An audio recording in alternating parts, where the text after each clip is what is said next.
Communist और कांग्रेस के बीच में इलू इलू चल रहा है, संभल कर रखना केरल वालों। गालियां दो, घर से निकाल दो, जेल में डाल दो, केस लगा लो, भ्रष्ट कह लो, देशद्रोही कह लो, कुछ भी कह लो, हम करते रहेंगे, यही हमारा कर्तव्य है। दूसरे दौर के 88 लोकसभा क्षेत्रों में आखिरी दिन प्रचार का पारा आसमान पर दिखा। जनता का भरोसा जीतने के लिए केरल से यूपी तक सियासत के सितारे जमीन पर दिखे।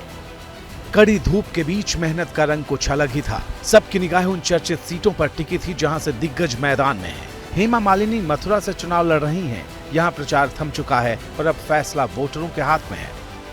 मुकाबला मानती हैं आप? किसी से है, चुनौती है आप? मुकाबला नहीं मानूंगी, क्योंकि उनके पार्टी में से ऐसा कुछ अद्भुत काम कुछ किया नहीं है आज तक। उधर केरल के वायनाड में भाई राहुल की जीत के लिए प्रियंका गांधी वाड्रा ने धुआंधार प्रचार किया।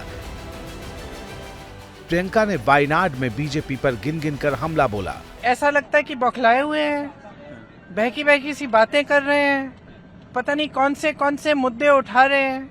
मुझे लग रहा है कि ये सब जो शुरू हुआ है फर्स्ट फेज की पोलिंग के बाद, मुझे लग रहा है कि शायद इनको लग रहा है कि ये रुझान जो है इनके पक्ष में नहीं जा रहा है, इसलिए ये ऐसा कर रहे हैं। वायनाड से बीजेपी ने अपने प्रदेश अध्यक्ष के सुरेंद्रन को राहुल के खिलाफ मैदान में उतारा है। सुरेंद्रन के समर्थन में आखिरी दिन तमिलनाडु बीजेपी के अध्यक्ष के अन्नामलाई ने यहां रोड शो किया। अन्नामलाई ने राहुल गांधी पर तीखा हमला करते हुए मांग की कि वायनाड के लिए वे पिछले 10 साल में किए गए अपने काम पर श्वेत पत्र जारी करें। Can Rahul Gandhi ji produce a white paper to say what he has done in Wayanad over the last 5 years, by which some metric has so you have visited Wayanad less than 10 times, अब again you have come for only election. प्रचार के आखिरी दिन केरल में केंद्रीय गृह मंत्री अमित शाह भी मौजूद थे। उन्होंने अलपुझा में कम्युनिस्ट पार्टी और कांग्रेस पर तीखा हमला बोला।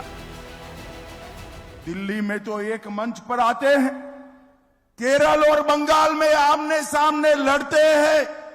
इनकी ये लड़ाई नकली लड़ाई है। कम्युनिस्ट और कांग्रेस के बीच में इलू इलू चल रहा है, संभल कर रखना केरल वालों। दूसरे दौर में राजस्थान की 13 सीटों पर भी सबकी निगाहें टिकी हैं। इनमें एक सीट बाड़मेर भी है, जहां प्रचार के दौरान पीएम मोदी ने मंगलसूत्र वाला बयान दिया था, तो वहीं टोंक में हनुमान चालीसा वाला बयान। जाहिर है इस दौर के मतदान में इन बयानों की वजह से वोटिंग प्रतिशत पर क्या असर होता है, ये देखना दिलचस्प होगा।